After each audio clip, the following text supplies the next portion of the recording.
প্রিয় বন্ধুরা, আজকের ভিডিওটি জুড়ে থাকবে চরমনায়ের মুরিদদেরকে কে খাবার দেয় এ বিষয়ে।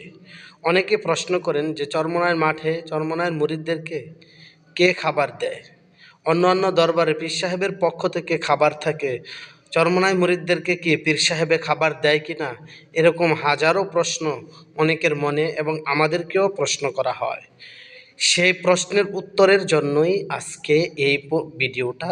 তো আপনাদেরকে মাঠের কিছু কিছু অংশের চিত্র দেখানো হবে খাবারের।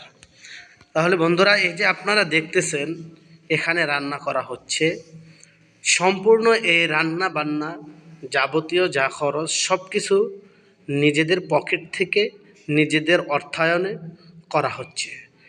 চরমনায় এটি ভিন্ন একটি দরবার। এখানে পীর সাহেবের পক্ষ থেকে কোনো প্রকারের কোনো খাবারের ইন্তজাম করা হয় না।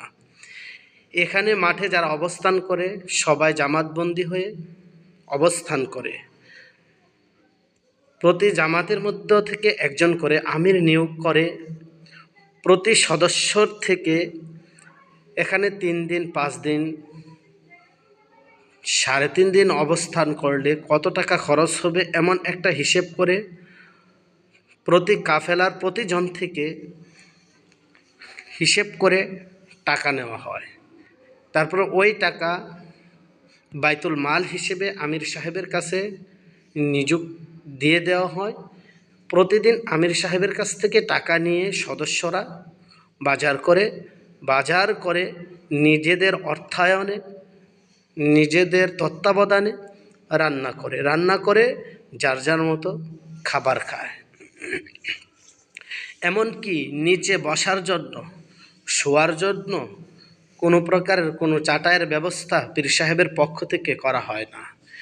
নিচে বসা এবং শোয়ার জন্য চাটাই, পাটি বা ত্রিপাল, পলিথিন যে যেটা বিছায় সেটা তাদের নিজস্ব পকেটের টাকা দিয়ে কিনে তারপরে বিছিয়ে অবস্থান করা হয়। শুধু কেবলমাত্র উপরে নর্মাল কিছু চট টানানো হয় যাতে রৌদ্রটা কোনো রকম না লাগে। এতটুকু ব্যবস্থা শুধু পীর সাহেবের পক্ষ থেকে করা হয়, মাদ্রাসার পক্ষ থেকে করা হয়।